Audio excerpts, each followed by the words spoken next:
खुर्रम दस्तगीर साहब, over to you sir. क्या हुकूमत की प्रायोरिटीज आपको लगता है इन लाइन है इस पूरे विजन के साथ कि आप लोगों ने दहशतगर्दी का कला कमा करना है, नेशनल एक्शन प्लान के ऊपर एक रिन्यूड एम्फेसिस आपको चाहिए? On the other hand 188% sir ये वफाकी काबीना की जो अलाउंसेज हैं उनकी तनख्वाहों में इजाफा, none other than people's party के जो डिप्यूटी स्पीकर थे उन्होंने गुज़िश्ता हफ्ते आपने देखा कि बड़े दुखी दिल के साथ उन्होंने बाकायदा पूरा इजलास उन्होंने मौखर कर दिया कि यहाँ तो वजीर ही मौजूद नहीं है, 50 से ज़ायद गुजरे हैं और कोई सवालात का जवाब देने के लिए मौजूद नहीं, तो इजलास का फ़ायदा क्या? जी, हमने तो जून 2024 में, आज से तकरीबन 9 माह पहले, ऑपरेशन अज़्म इस्तेहकाम जो है वो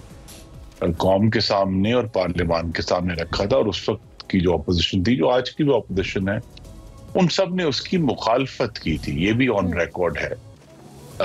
लेकिन हुकूमत ने बहरहाल उस पर आगे बढ़ना था, हम आगे बढ़े। लेकिन अगर उस वक्त हमें इनकी हिमायत हासिल हो जाती तो शायद हालात तो उस जगह पर ना आते जो कि अब हमने देखा है। चाहे वो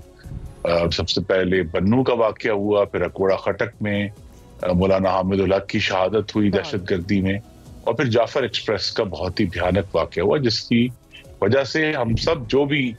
पाकिस्तान से का दर्द रखते हैं उन सबको बहुत परेशान होना चाहिए उस वाकये से। तो अब इशू ये है कि हम फिर कोशिश कर रहे हैं कंसेंसस बिल्डिंग की, और हमारी तरफ से तो अपोजिशन को दावत दी गई थी, लेकिन उन्होंने शगाई कि जनाब वरना जो पार्लियामान में एक बड़ी जमात होने के नाते उनकी तरफ से नाम मांगे गए, उन्होंने नाम भिजवाए भी, लेकिन आखिर वक्त पर आकर उन्होंने ये शायद फैसला किया कि हम जिस तरह जो ये इनका एक वतीरा रहा है कि हर चीज जो है वो सियासत का ईंधन है, उन्होंने दहशतगर्दी के ऊपर इस जो बहुत ही एक कलीदी मीटिंग थी उसको भी अपने सियासी एजेंडे की भेंट चढ़ा दिया और कहा जी जब तक आप उनको नहीं बुलाते तो हम नहीं आएंगे। अब मैं तो इसे संगीन मजाक ही कहूंगा तारीख का कि जब बानी चेयरमैन खुद वजीर आजम थे,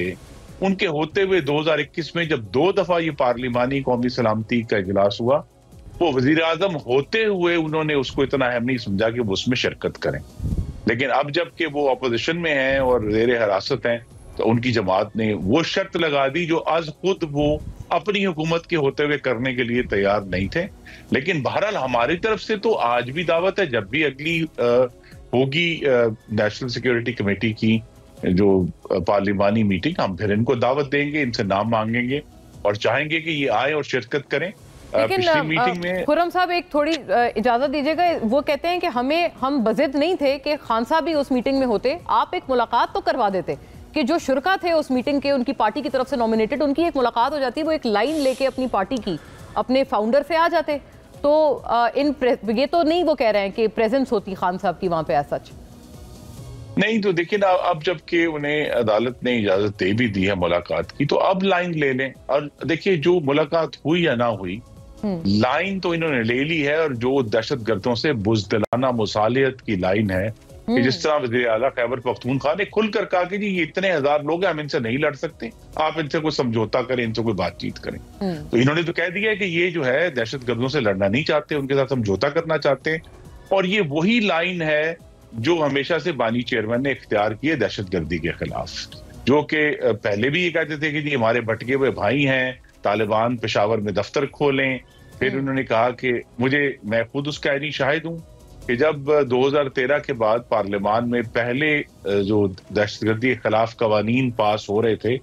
इन्होंने उसमें से एब्सटेन किया था, उन्होंने वोट ही नहीं डाला था। तो लिहाजा इनकी जो हमेशा से एक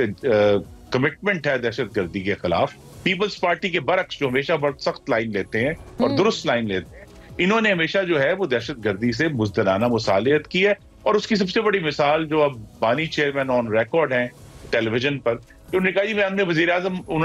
आज़म थे, उन्होंने कहा जी हम 40 से 50 हजार तहरीके तालिबान पाकिस्तान के लोग पाकिस्तान में वापस हम लेकर आए और उनको बसाया है, जिसका नतीजा ये है कि 2021 के बाद से पाकिस्तान में मुस्तकिल दहशतगर्दी बढ़ रही है। चीज जो मैं कहना चाहता हूँ ये है कि बलूचिस्तान की हद तक तो हमें समझाया जाता है जी देखिए वहां तो बड़े हालात हैं, ठीक नहीं है, वहां की जो असेंबली है वो नुमाइंदा नहीं है। खैबर पख्तूनख्वा में 12 साल से इनकी हुकूमत है, इनका दावा है कि एक नुमाइंदा असेंबली है, तो वो नुमाइंदा असेंबली जिसकी बकौल इनके लेजिटिमेसी भी है, वो दहशतगर्दी से क्यों नहीं लड़ पा रही? उनके अंदर वो क्यों नहीं ये अज़म पैदा हुआ कि हम जो 12 साल से इस सूबे पर हुकूमत कर रहे हैं, हम अपना कदम उठाए कहें कि हम दहशतगर्दी के खिलाफ लड़ेंगे, बजाय ये कि वो दहशतगर्दों से हमें कॉम्प्रोमाइज करने की और सौदेबाजी करने की जो है एडवाइस दे रहे हैं।